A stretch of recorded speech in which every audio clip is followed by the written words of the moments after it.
Bilal Muhammad is continuing to call out Kamaru Usman. Kamaru Usman has said himself that he's not fighting anytime soon. So why does he keep calling him out? Because he's avoiding me. He's now started to mention Sean Brady's name again, a man who he's already knocked out. Imagine calling out someone you've already knocked out. Here's the truth. Had Bilal beat JDM, he would be fighting me in his hometown of Chicago. So do the right thing. Don't let your hometown down and accept the fight in Chicago. I'll see you soon.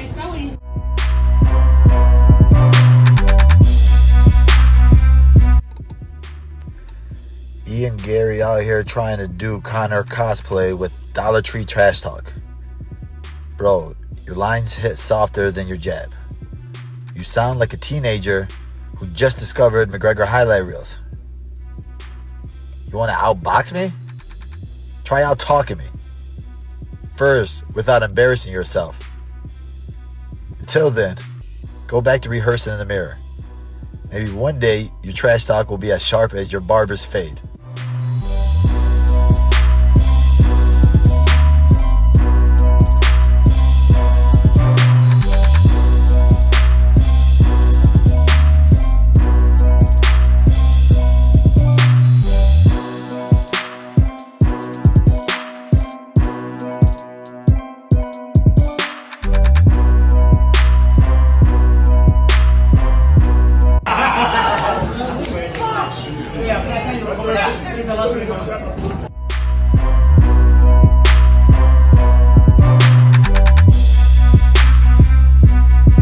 I was proud of you, man. Congratulations. Yeah. What a great job, dog. I thought to myself, my brother, right? Like my brother. I was like, wow, he went out there and really did his thing. Thank you, thank you. Sometimes it takes a guy like that, dangerous opponent, someone who's game to kind of push that button and get you up again. Kamaru Usman next to fight for this title. I think that he has as strong a case as anybody. Here's what helps you. Islam wins. It makes it easier to sell because of the whole same management team, friendship. The world likes to see people that are aligned forever not be aligned, and they would love to see what a build between you two would be. Kamaru and Islam, how do you break that fight down? They're two wrestlers, man, that have hands. I think it's a great fight. And in most instances, whenever you have two guys that can wrestle, you end up seeing striking. Who's going to be better in that realm? Can Kamaru Usman use his size to really hit him with the jab, keep him at bay, and make him work in areas that he doesn't? I think it sells itself.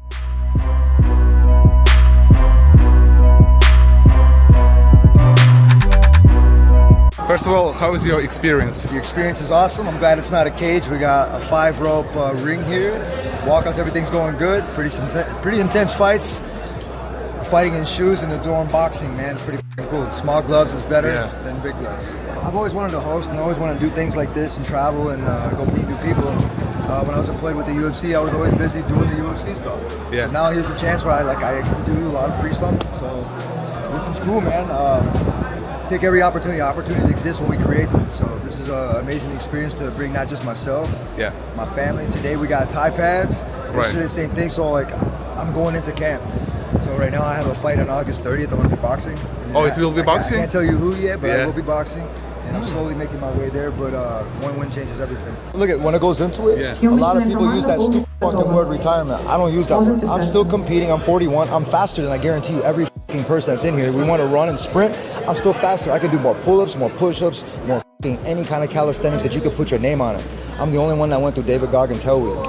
And everybody's got to forget about that. But my mind and my body are on A+. And right now, I am sharp, and I'm getting sharper. So. Blades and Shades, baby, we back.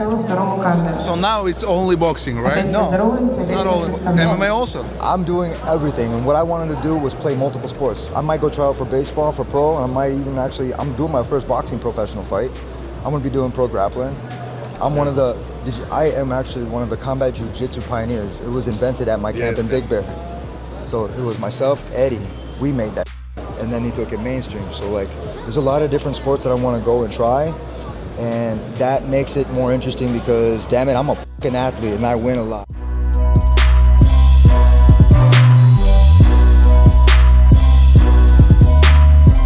Alex Pereira, Ilya Topuria. Who is that next guy that could protect? Pereira was doing well. Pereira was doing well. He was doing well. I mean, gangbusters. I just think the day. No, see, I don't know. That's why I'm asking. I think the days of 900,000, 800,000. Those days are going to be hard to come by. Kamaru was a part of that with Masvidal the first time, I believe, with a big number like that. It's hard to replicate that. I did a couple big numbers. Yeah, I did at least. I got a good 3-4. Yeah, it's hard to replicate that today. People are stealing it. Exactly.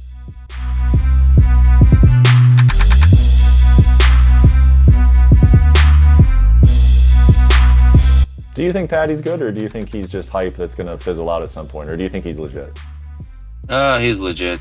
He's legit, but not like a top 5 fighter level. He can beat like Charles maybe now, because nowadays he can beat Charles. He can beat maybe Gagey, but he never gonna beat Topuria, me, or Islam, who is on the prime right now. He can beat the people who is almost retired or lost fights,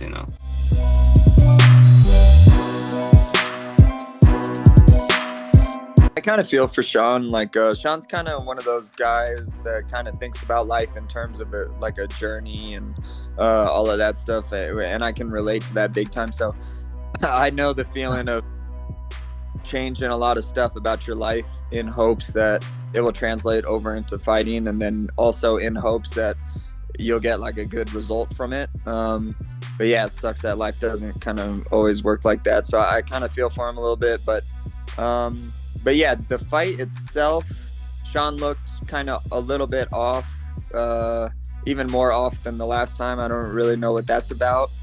And I mean, Merab looked super on. I think Merab's building some really good momentum. I think that he's getting more confident in each fight, and yeah, I'm really excited to face that challenge. I think that I'm the guy to beat him, and yeah, I just can't wait to actually, be a world champion finally.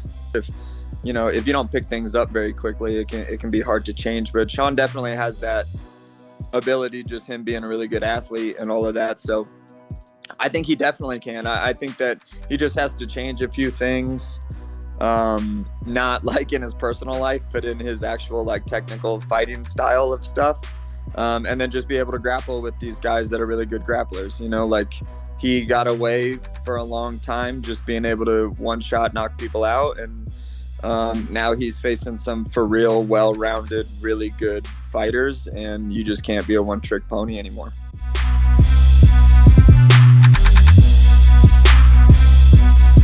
You maybe had to tell him he couldn't come back to the gym. I'm talking about Sean Strickland. What happened with him training with you? He got in a little, argument matches all the time with, some of the guys that thought he was going too hard, and then he would go online and talk about him, and he did it a little bit too much, just more socially. I didn't care what happened in the room, when you send it out to, everybody to hear all that I'm like, it's just disrespectful for your training partners, guys that are in there training with you to help you out as well. He just did it too many times. I warned him a bunch, and then finally just said, hey, dude, you gotta go. But he was a good training partner, and I enjoyed having him in there, and liked having a guy that, is in there that goes hard. Strickland responded to Hendo saying, none of this is true. I was Dan's main training partner for his last fight. He retired, the fight team fell off, and when it was time to renew my membership, I left, but he is correct. I would make fun of the fight team constantly. There's a lot of different sports that I want to go and try, and that makes it more interesting because, damn it, I'm a fucking athlete and I win a lot.